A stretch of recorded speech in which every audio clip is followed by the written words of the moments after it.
В эфире информационная программа «АЛАТО». В студии работает Нурсултан Джакоббеков. Здравствуйте и смотрите в программе. Эпидемиологическая ситуация в Кыргызстане. По состоянию на сегодняшний день коронавирусной инфекцией заражены 430 человек.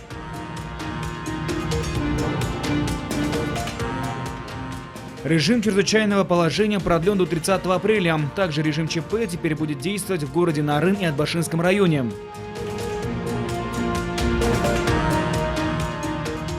Безопасность прежде всего. Для снижения количества инфицированных медиков проводится обучение сотрудников здравоохранения мерам безопасности в условиях пандемии.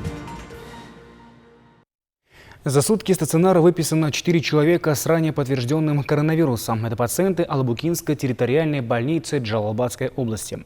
Об этом сообщил в ходе онлайн-брифинга в Доме правительства замминистра здравоохранения Нурболот Усимбаев. Таким образом, за всю эпидемию коронавирусной инфекции в Кыргызстане выздоровел и выписался из больниц 71 человек. При выписке результаты анализов у всех вышли отрицательными. Кроме того, стало известно о новых 11 случаях заражения COVID-19. Из них 8 в Бишкеке, 1 в Чуйской и 2 в Джалалабадской области. Тему продолжит Бигаим Бигалиева. За сутки из стационара выписано 4 человека с ранее подтвержденным диагнозом COVID-19. Таким образом, за всю эпидемию коронавирусной инфекции в Кыргызстане выздоровел и выписался из больниц 71 человек. Тем временем в Кыргызстане зарегистрировано 11 новых случаев заражения коронавирусом. В общей сложности на сегодняшний день по республике количество зараженных достигло 430. Из нововыявленных случаев в Бишкеке 8, в Чуйской 1 и в Джалалабадской области 2. Из 11 заболевших 6 женщин и 5 мужчин. 354 человека находятся на стационарном лечении. Из них у 4 состояние стабильно тяжелое, 9 находятся в реанимации. Всего умерших на сегодняшний день 5. Количество контактных лиц по стране 7100.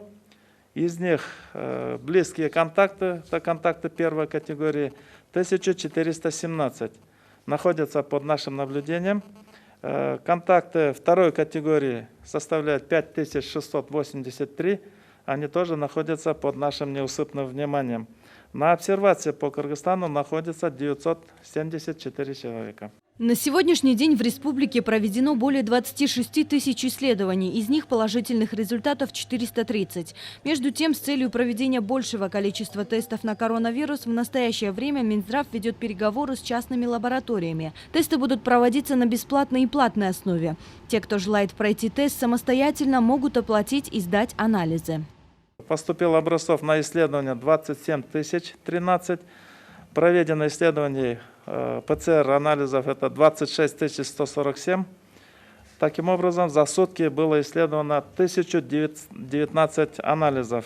Для постоянного анализа эпидемиологической обстановки в стране при Минздраве создана прогностическая группа, в состав которой входят передовые специалисты, ученые научно-исследовательских подразделений, академических образовательных учреждений, отметил замминистра здравоохранения Нурболот Усимбаев. Они постоянно отслеживают эпидемиологические параметры пандемии во всем мире и работают над тем, чтобы прогнозировать ситуацию в нашей стране.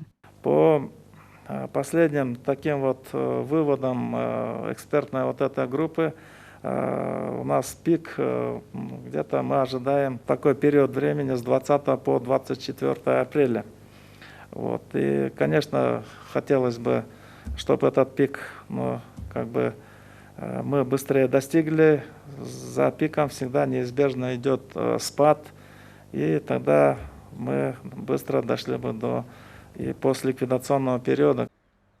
В случае достижения пика заболеваемости проблем с нехваткой мест для лечения больных возникнуть не должно, подчеркнул замминистра здравоохранения, поскольку на сегодняшний день в 13 больницах подготовлены 850 койко-мест. Если и эти стационары будут переполнены, подготовлено еще более 1000 резервных мест с палатами интенсивной терапии. Отметим, такие стационары готовы во всех областях страны. Порядка 5500 медицинских работников на сегодня привлечены к прямым противоэпидемическим и профилактическим мероприятиям. Кроме того, у нас уже есть массовое поступление средств индивидуальной защиты за счет гуманитарных поставок. Кроме Кроме того, в стране сейчас имеется 649 аппаратов искусственной вентиляции легких, и из них на сегодняшний день работают 365. По словам замминистра, есть потребность еще в 80 аппаратах, закупка которых заложена в рамках проектов Минздрава. Отметим, ранее было закуплено 4 аппарата ИВЛ, они были переданы в инфекционные стационары страны. Бегаим Бегалиева, Руслан Сабатаров, Ала-То, 24. Режим чрезвычайного положения продлен до 30 апреля. Кроме тех городов и районов, где ЧП уже было объявлено. Действовать режим теперь будет также в городе Нарын и Атбашинском районе. Введение чрезвычайного положения позволило предотвратить массовый скачок распространения коронавируса по всей стране и локализовать очаги заражения, сообщил секретариат Совета Безопасности. И сегодня о мерах по недопущению дальнейшего распространения болезни и усилению поддержки медиков и всех лиц, задействованных на передовой в борьбе против инфекции, говорили президент Сооронбай Джеймбеков на встрече с Төрага Жогорку Кеңеша, премьер-министром и лидерами парламентских фракций. Обо всем подробнее в материале Аяны Дюшикиевой. Первые факты заражения коронавирусной инфекцией в Кыргызстане зарегистрированы были 18 марта. На тот момент ВОЗ уже объявила о том, что это пандемия, а количество скончавшихся от нее людей приближалось к отметке 100 тысяч. После обнаружения первых заболевших в стране почти сразу было объявлено о режиме чрезвычайной ситуации. Постепенно введен был и режим ЧП. Введение чрезвычайного положения, как сообщил секретариат Совбеза, позволил предотвратить массовый скачок распространения коронавируса по стране и локализовать очаги заражения. Однако ежедневно выявляют до нескольких десятков случаев заражения инфекцией. Эти данные говорят о том, что в стране остаются граждане, которые заразились коронавирусом при контакте с зараженными лицами, но чья болезнь протекает бессимптомно, сообщили в Совбезе. В последние дни количество фактов заражения граждан коронавирусом колеблется от 10 до 40 случаев ежесуточно. Безусловно, эти граждане являются потенциальными переносчиками коронавируса и представляют угрозу для населения. В случае отмены чрезвычайного положения, с учетом открытия отдельных точек общественного питания, торгово-рыночных комплексов и других субъектов предпринимательства, что повлечет перемещение и близкие контакты большой массы населения, эпидемиологическая ситуация может перейти из сдерживаемой в неконтролируемую фазу. Потому необходимость снижения социальных контактов между людьми для недопущения дальнейшего распространения коронавирусной инфекции есть. В минувший понедельник на встрече с главой государства первый вице-премьер Кубатбек Боронов предложил рассмотреть возможность продления режима ЧП. Все те меры необходимые принимаются со стороны правительства.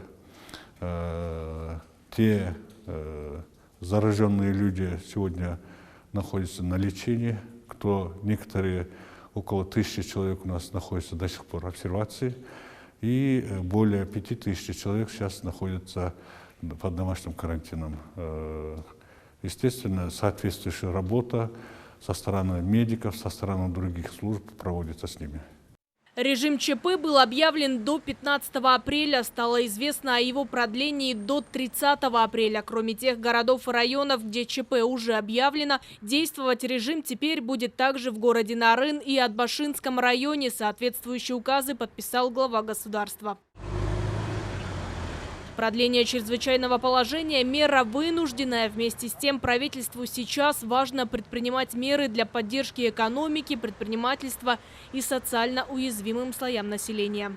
Правительство должно оказывать помощь социально уязвимым слоям населения, конечно, изыскивать такие возможности. Особенно работники социальной сферы должны глубже вникать, где действительно есть нуждающиеся люди и оказывать адресную помощь. Но и граждане, прежде чем проявлять недовольство, должны подумать, а что будет, если все заболеют, нарушив режим чрезвычайного положения. Ведь режим чрезвычайного положения не с пустого места вводится, а с изучением того, что это может привести к непредсказуемым последствиям. О ходе реализации антикризисных мер, направленных на минимизацию негативного влияния коронавирусной инфекции на отечественную экономику, президенту рассказал вице-премьер Эркин Асрандиев. Глава государства особо подчеркнул, что внимание со стороны госорганов должно быть уделено обеспечению продовольственной безопасности, поддержке деловой активности в стране и социально уязвимым и временно оставшимся без работы гражданам. На встрече с главой государства Торага Джогорку Кенеша Дастанбек Джумабеков и премьер-министр Мухаммедкалый Абылгазиев подчеркнули целесообразность продления режима чрезвычайного положения в отдельных городах и районах страны. А лидеры парламентских фракций озвучили предложение Кабмину в части поддержки предпринимательства нуждающимся гражданам и стимулирования экономики. Внимание участников встречи было обращено также на усиление обеспеченности медработников средствами индивидуальной защиты, минимизацию бюрократии при обеспечении оперативной работы республиканского штаба по доставке адресной помощи нуждающимся и обеспечению медиков необходимыми средствами. Глава государства еще раз отметил, что первоочередным вопросом в сложившейся ситуации является безопасность и охрана здоровья граждан. Аяна Дюшикеева, Чингис Джумагулов, Ала-То, 24. Аппарат президента Кыргызстана рекомендует республиканскому штабу и комендатурам пересмотреть формат работы со СМИ в условиях режима чрезвычайного положения. Об этом сообщает отдел информационной политики аппарата президента. При этом с учетом увеличения количества заболевших убедительно просит представителей СМИ вести свою деятельность с соблюдением повышенных мер безопасности в условиях пандемии, не рисковать своим здоровьем. Вместе с тем отмечается, что онлайн-брифинги республиканского штаба, комендатуры и представителей задействованных государственных органов показали свою эффективность во время режима чрезвычайной ситуации и чрезвычайного положения. Аппарат приветствует продолжение работы в данном направлении, что обеспечит открытость госструктур в предоставлении оперативной информации о принимаемых мерах и текущей ситуации в условиях чрезвычайного положения. Именно сейчас в рамках ЕАЭС мы должны объединить все усилия и вместе противостоять пандемии и ее негативным последствиям. Об этом сказал президент Сооронбай Джейнбеков в ходе рабочей встречи членов Высшего Евразийского экономического совета в формате видеоконференции. Глава государства предложил ряд мер, направленных на консолидацию усилий стран Союза в условиях распространения коронавирусной инфекции. К примеру, организовать зеленые коридоры по бесперебойной доставке гуманитарных грузов, продовольственных товаров и продукции медицинского назначения. Предотвращение дальнейшего распространения коронавирусной инфекции, преодоление последствий пандемии и обеспечение экономической стабильности в ЕАЭС в нынешних условиях – это главные вопросы рабочей встречи членов Высшего Евразийского экономического совета в формате видеоконференции. В ней приняли участие все лидеры стран Союза, главы Кыргызстана, Казахстана, России, Беларуси и Армении. Уже сейчас в рамках Евразес нужно начать разработку мер системного характера, призванных создать условия для восстановления и обеспечения дальнейшего экономического развития.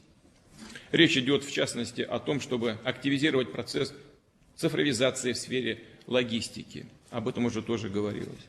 Таможенных и налоговых процедур. В создавшейся ситуации мы считаем недопустимым введение мер тем или иным образом, препятствующих движению товаров и услуг внутри ЕАЭС.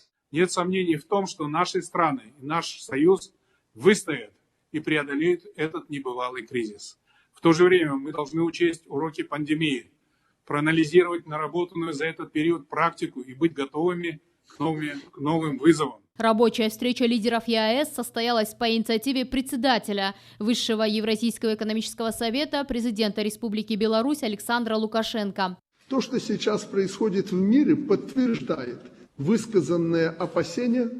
Вирус разрушает жизни и семьи, вносит сумятицу в работе рынков, приводит к остановке целых отраслей, серьезно влияет на положение дел нефтяной сферы. В Кыргызстане принимаются все необходимые меры по недопущению дальнейшего распространения пандемии коронавируса. Наряду с этим приходится решать вопросы по минимизации экономических рисков.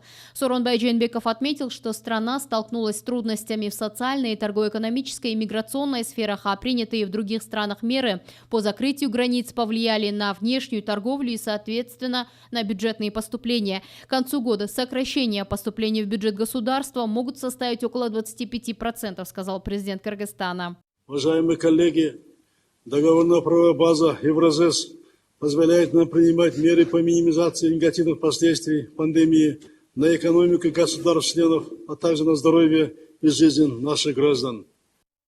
Ограничительные меры не должны превратиться в экономическую изоляцию внутри нашего союза. Единый рынок Евразес должен функционировать без барьеров, ограничений и изъятий.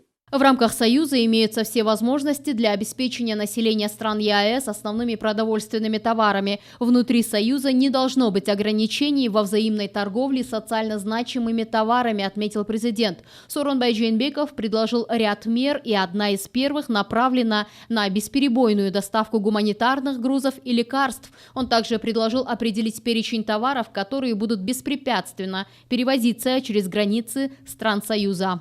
В условиях всеобщей изоляции и вынужденного закрытия границ между нашими странами необходима организация зеленых коридоров с соответствующим алгоритмом. В этой связи предлагаю определить перечень товаров, которые будут беспрепятственно перемещаться между нашими странами. Эти коридоры нам позволят бесперебойно доставлять гуманитарные грузы, продовольственные товары первой необходимости и продукцию медицинского назначения. Для минимизации экономических последствий необходимо принять комплекс совместных мер, направленных на бюджетное и налоговое стимулирование бизнеса, считает президент. В нынешних условиях требуется и переориентировать работу Евразийского банка развития и Евразийского фонда стабилизации и развития. Жээнбеков предложил пересмотреть некоторые принципы работы фонда, а именно сократить сроки рассмотрения кредитов на бюджетную поддержку, увеличить долю финансирования на грантовой основе. В создании новых механизмов поддержки малого и среднего бизнеса важную роль может сыграть Евразийский банк развития, к примеру, оперативно профинансировать предприятия по изготовлению медицинской и продовольственной продукции первой необходимости. Важна в такой ситуации и поддержка потенциала национальных банков и финансового сектора стран Союза по предоставлению необходимых ресурсов, в том числе по льготному кредитованию малого и среднего бизнеса. Сооронбай Жээнбеков отметил необходимость безотлагательной выработки соответствующих механизмов финансирования.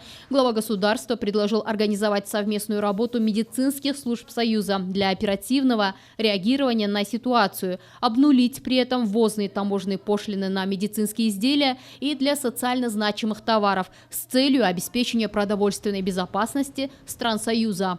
Большое количество граждан наших государств проживает и работает во всех странах Евразес. В условиях пандемии они оказались в сложной ситуации. Предлагаю принять единый механизм социальной и медицинской поддержки для всех граждан Евразес в это непростое время. Сооронбай Жээнбеков выразил благодарность главам России и Казахстана за миграционную поддержку и содействие в возвращении граждан Кыргызстана на родину. Особо отметил помощь Российской Федерации, которая предоставила медицинские тест-системы и приняла решение выделить в рамках Евразийского фонда финансовую помощь в системе здравоохранения Кыргызстана. Отношения со странами-членами Евразес остаются неизменным приоритетом Кыргызстана, подчеркнул Сооронбай Жээнбеков. Нургуль Саматова, Сентур Абыкеев, Улан Сатиев, Бактурсун Душанбеков, Алато 24. Частным лабораториям разрешено проводить анализы на выявление коронавируса. Об этом сказал первый вице-премьер-министр Кулатбек Буруна в ходе заседания Республиканского оперативного штаба.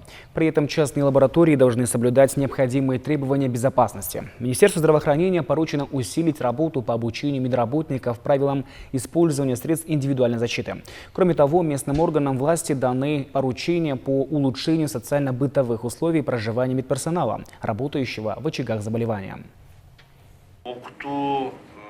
Сегодня мы имеем уже десятки случаев заражения медицинских работников коронавирусом. Республиканский штаб держит на постоянном контроле вопрос обеспечения медицинских работников средствами индивидуальной защиты. Министерству здравоохранения поручено проводить обучение медиков по правильному использованию средств защиты и повышению безопасности. Также ведомство должно постоянно пополнять запасы средств защиты и тест-систем. Всегда должен быть неисчерпаемый запас. Мы сразу изолируем тех, кто сидит в ближайших отделениях. Мы не отпускаем их домой. Многие из них сами боятся возвращаться домой к семьям. Рост числа заболевших коронавирусом среди медицинских работников наблюдается по всему миру. Для того, чтобы снизить количество инфицированных среди сотрудников системы здравоохранения, на базе Кыргызского государственного медицинского института переподготовки и повышения квалификации имени Даниярова проводится обучение персонала медучреждений мерам безопасности в условиях пандемии коронавируса. Подробнее в сюжете Нурбека Иманова. Сапоги резиновые, да, или водонепроницаемые, вот такие бахилы должны быть. Они другие совсем.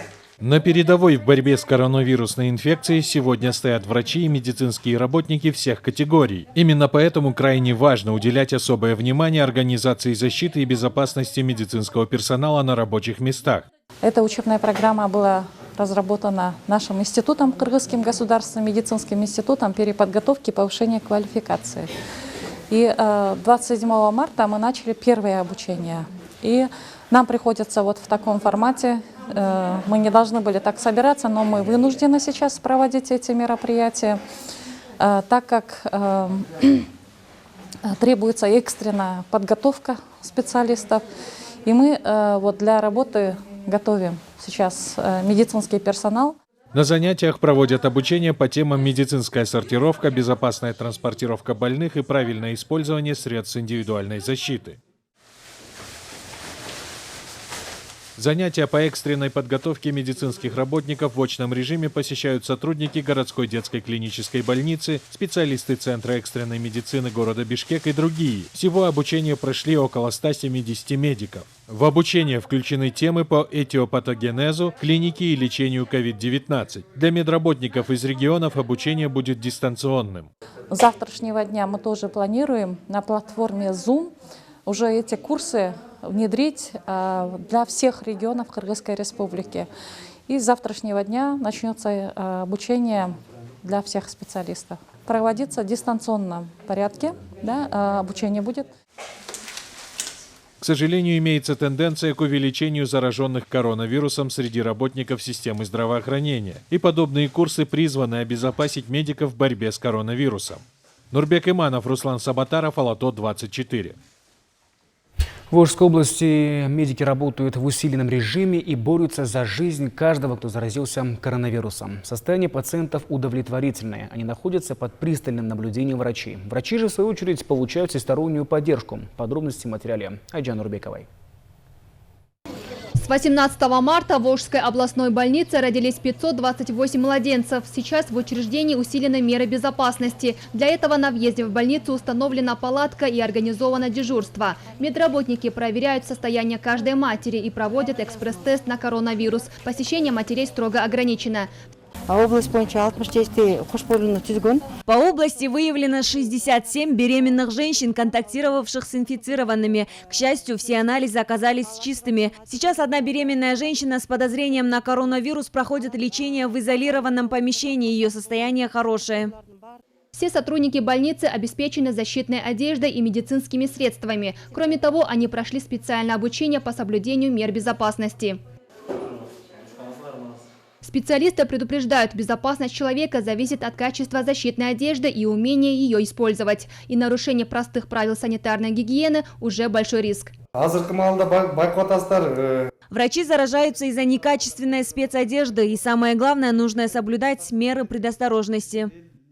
В начале марта наблюдался дефицит защитных средств, но за короткое время проблема была решена. Например, это лишь 10-я часть средств защиты, предоставленных Ошской городской клинической больнице. Полный комплект защитных средств состоит из комбинезона, маски, перчаток и респиратора.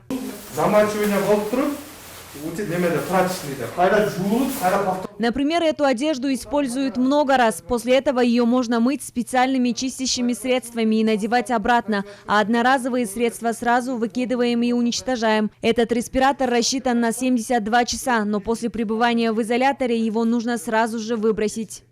28-летний Эрнис работает в этой больнице около 4 лет. Молодой хирург с детства стремился стать врачом. Сейчас мы работаем в усиленном режиме. Медицинские работники четко выполняют свою работу и всегда готовы к любым ситуациям. В целях оказания помощи коллегам из центра приезжают врачи-добровольцы. Врач-инфекционист Шайназар Закиров сейчас работает в Волжской межобластной объединенной клинической больнице. Я работаю врачом в Республиканской клинической инфекционной больнице. Сюда приехал, чтобы помочь коллегам и получить опыт. Сейчас в централизованной больнице проходят лечение 39 пациентов, инфицированных коронавирусом. Их состояние удовлетворительное, они под пристальным наблюдением врачей. Специалисты сотрудничают с врачами Бишкекской консультативной группы в режиме онлайн. В больнице 19 аппаратов ИВЛ. Мы советуемся с профессорами консультативной группы. Для больных коронавирусом необходим кислородный концентрат. Его у нас в достаточном количестве. Такое лечение получают 3 пациента. Остальные дышат самостоятельно. Сейчас в 5 обсервациях в Аше находятся около 500 граждан. По состоянию на 14 апреля количество инфицированных составило 186. Из них 27 медицинских работников в городе Ош. Айджана Нурбекова, Миргуль Бокошева, Ахджол Айбашев, Нуркыз Абдрахманова, Алато 24, Ошская область.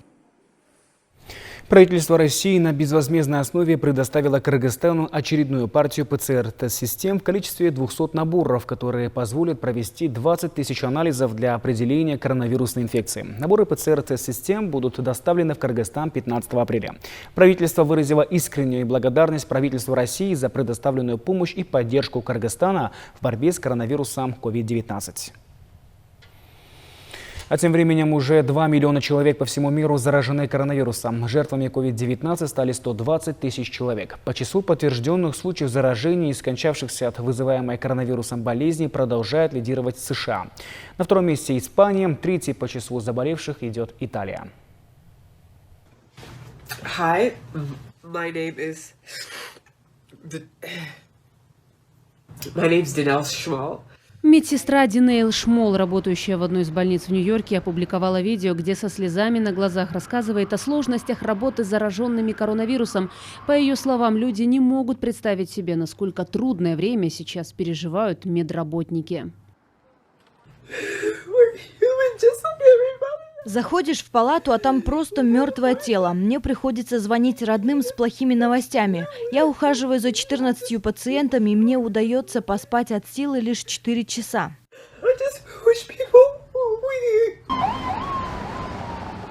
Наиболее тяжелая ситуация складывается в США. Первое место по числу зараженных и жертв инфекции COVID-19 диагностировали у более чем 583 тысяч американцев, а скончались более 23 тысяч. Что касается Европы, во Франции решено продлить строгий карантин до 11 мая. Массовые мероприятия не будут проводиться как минимум до середины июля. Общее число заразившихся коронавирусом во Франции составляет 138 тысяч человек. Мы пока не обуздали эпидемию, поэтому мы не можем ослабить режим. Изоляционные меры продолжат действовать. Италия начинает 6-ю неделю карантина и самоизоляции. Несмотря на небольшое смягчение ограничений, в стране на всех выездах и въездах продолжают работать КПП. Число зараженных коронавирусом в Италии достигло 160 тысяч, а умерших более 20 тысяч.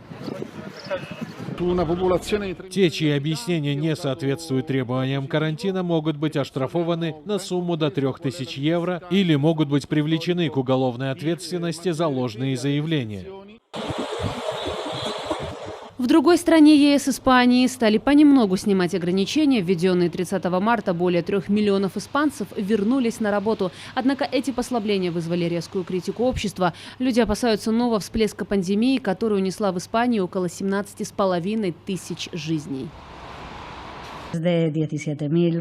Общее число заразившихся в Испании более 170 тысяч. Число выписанных из больниц более 64 тысяч.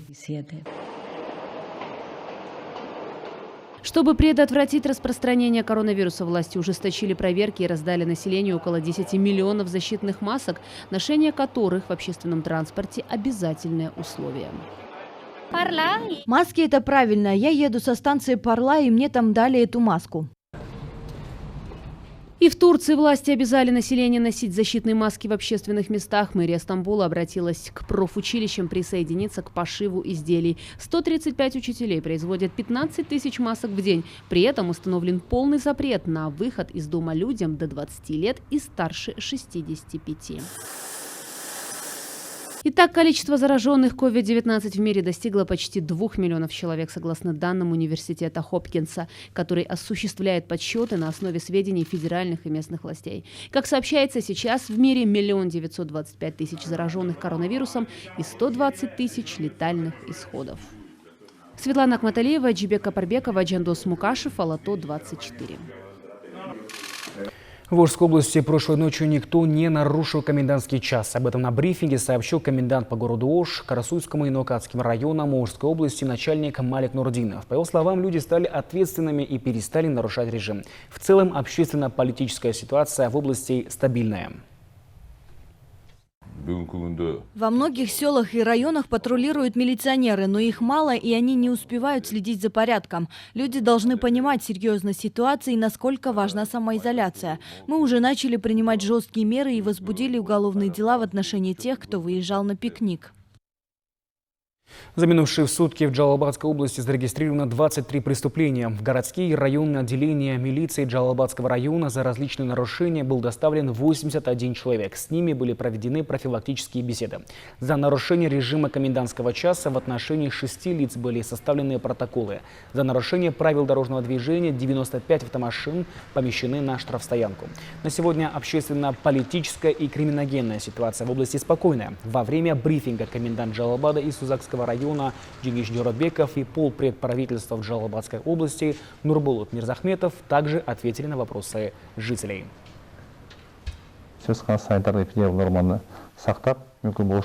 Вопросы соблюдения безопасного расстояния между гражданами в банках и торговых центрах не раз обсуждался в штабе. Все сотрудники вышеуказанных учреждений прошли обучение по соблюдению всех карантинных правил.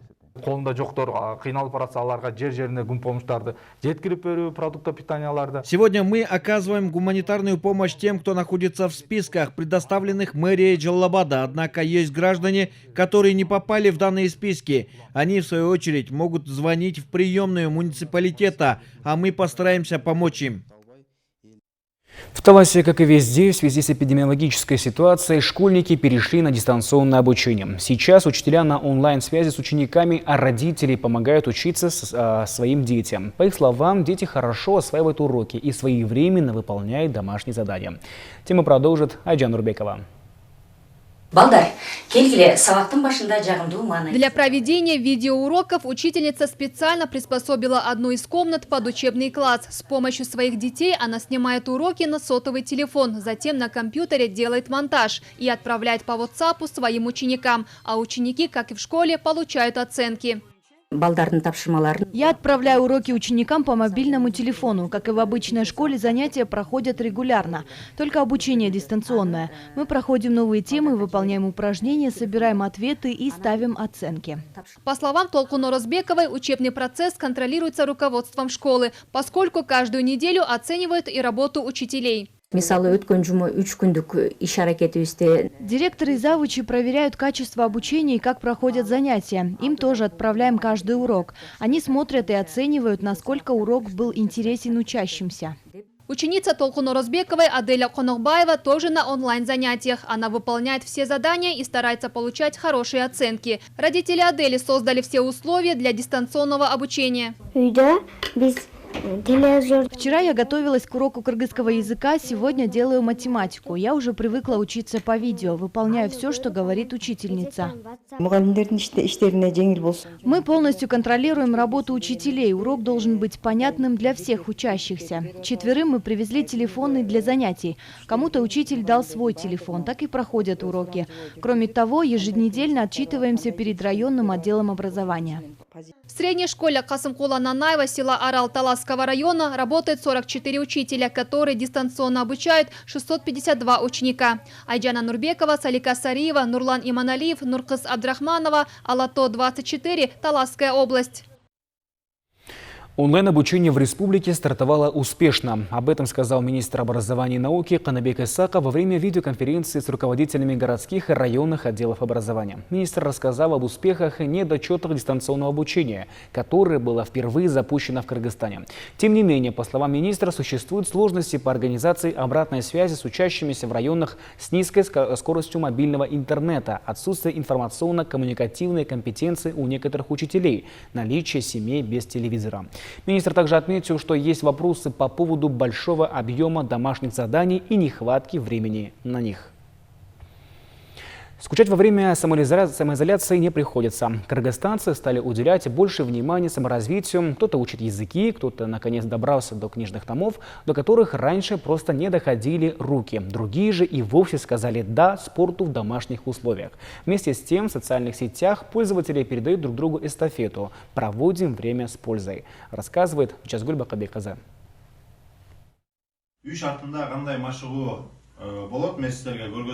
Сидеть, сложа руки в четырех стенах, не собирается никто. Гельдебек Атайбеков в числе тех, кто делится полезными видео на своих страницах в соцсети. Мастера спорта, многократного чемпиона нашей страны по бодибилдингу и масс-рестлингу знает каждый кыргызстанец. Потому его мотивационные видео дают импульс развития многим.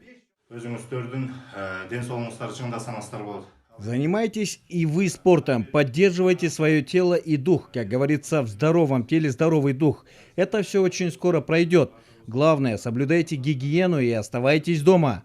Да, занимается Тайбеков не в привычных для него условиях, зато нашел отличную возможность посвятить время себе и тому, что давно откладывал, отмечает он. Не ушли совсем в домашнее заточение и бабушки. Например, жительница села Баканбай Автонского района Замира Каракеева занимается образованием внуков. По ее словам, жизнь в четырех стенах приносит и положительные моменты. Она больше времени проводит с внуками.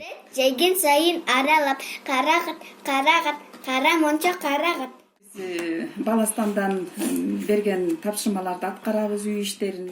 Мы выполняем домашние задания, которые были заданы на телеканале «Баластан». Многие говорят, что скучно дома, а я с внуками даже не замечаю, как проходит день. Не приходится скучать и детям, и родителям. Новые технологии позволяют разнообразить досуг, не нарушая карантин.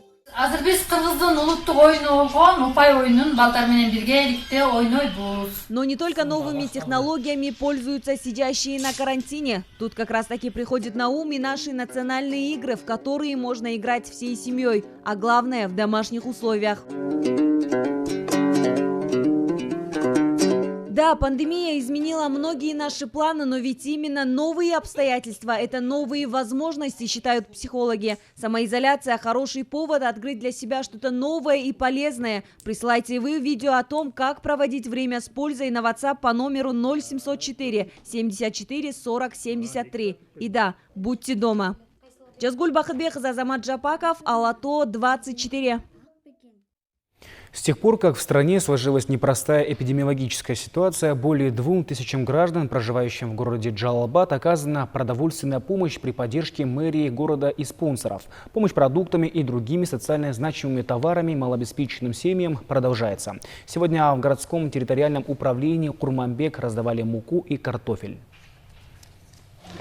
В территориальной управе Курманбек нуждающимся семьям раздавали по 10 килограммов муки, 7 килограммов картошки и лука. Продукты получили 70 семей.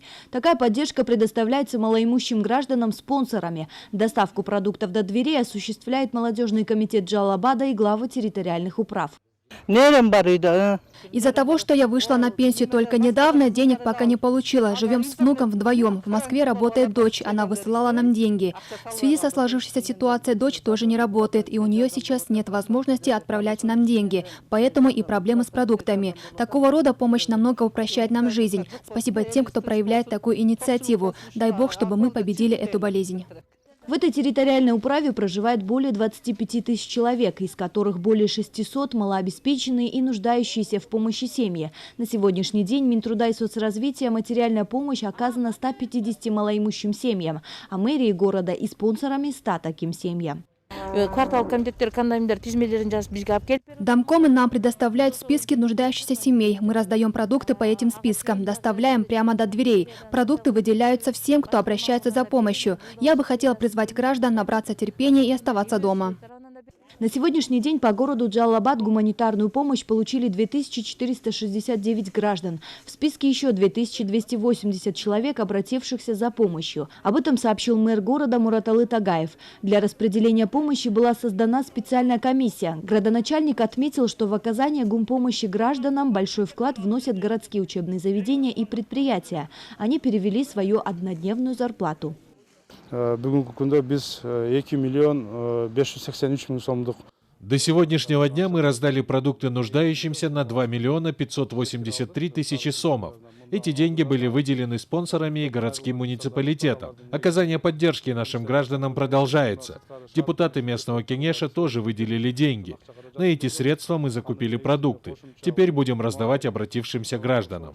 Оказание гумпомощи малоимущим семьям ведется на всей территории Джалалабадской области. О том, что и в Чаткальском районе оказывается помощь нуждающимся, сообщил аким района. В самом отдаленном районе области насчитывается 1270 малообеспеченных семей. Поддержку им оказывают предприятия горнодобывающей отрасли. На сегодня продовольственную помощь от них получили 275 семей. Горнодобывающие предприятия оказывают хорошую поддержку. Недавно только одна компания купила 10 тонн муки и оказала денежную помощь в размере 200 тысяч сомов. Это все мы раздали детям-сиротам, а также людям, которые остались без попечения кого-либо. Прикладываем все усилия по оказанию помощи уязвимым слоям населения. В целях обеспечения нуждающихся семей бесплатной мукой правительство выделило из фонда госматрезервов 10 тысяч тонн муки. Из них 1723 тонны предусмотрено Джалалабадской области. На сегодняшний день нуждающимся семьям и подкарантинным селам региона поставлено 1014 тонн муки.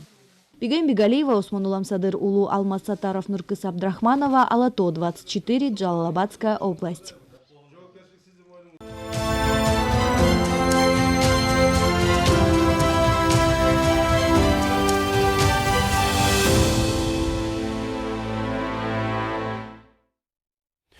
В Иссыкульской области проживает 12 ветеранов Великой Отечественной войны. Сегодня наш сюжет о ветеране Великой Отечественной из Аксуйского района Кенжибае Джахшылыкове. Ему почти 100 лет. Подробности у Джазгуль Бакадейказа. Кенжибай Ата – ветеран Великой Отечественной войны. В этом году ему исполнилось 97 лет. Будучи юношей, он прошел военную подготовку на станции Молта в Новосибирске. Воевал в 484-м стрелковом полку 275-й дивизии Забайкальского военного округа. Там Кенжибай Джахшылыков и встретил День Победы. А потом его отправили воевать на другую войну, известную как Битва за Маньчжурию. Кенжибай Ата вновь вернулся в Новосибирск, где служил пограничником, а 12 января 1949 года он вернулся на родину. В общей сложности я прослужил в армии 7,5 лет. Было много трудных моментов. Самое запоминающееся – это то, что 9 мая, в День Победы, под командованием генерала Лопатина, мы шли пешком до китайского города Хинган. Вышли мы в мае и только 23 августа дошли. Тогда мы одержали победу над Квантуновской армией. В результате Сталин лично поблагодарил нас за освобождение Маньчжурии. После возвращения на родину Кенжибай Ата несколько лет работал в налоговой службе, затем в различных отраслях народного хозяйства. Они с супругой вырастили 8 детей. Сейчас у ветерана 30 внуков, 40 правнуков и 2 праправнука. Многие люди, в частности наша семья, очень гордимся дедушкой. Мы все молимся за его здоровье. Хочу отметить, что он сейчас чувствует себя хорошо и гуляет с внуками. Рассказывает им о тех событиях, которые ушли далеко в историю. В Аксуйском районе на сегодняшний день 2 ветерана войны и 32 ветерана тыла состоят на учете. В честь 75-летия Победы администрации района запланированы крупные мероприятия. К своему преклонному возрасту Кенжибай Ата лишился зрения. Несмотря на это, он большой мотиватор для своих детей. Последние новости, происходящие в Кыргызстане, беспокоят Аксакала. По его словам, только единство и сплоченность народа могут победить эту коварную болезнь. Джазгуль Бакытбекқызы, Алато 24, Иссыкульская область. И к этому часу у нас пока все. Наши корреспонденты продолжают следить за событиями, происходящими в Кыргызстане и за рубежом. Оставайтесь на общественном Первом канале, берегите себя и своих близких. Оставайтесь дома.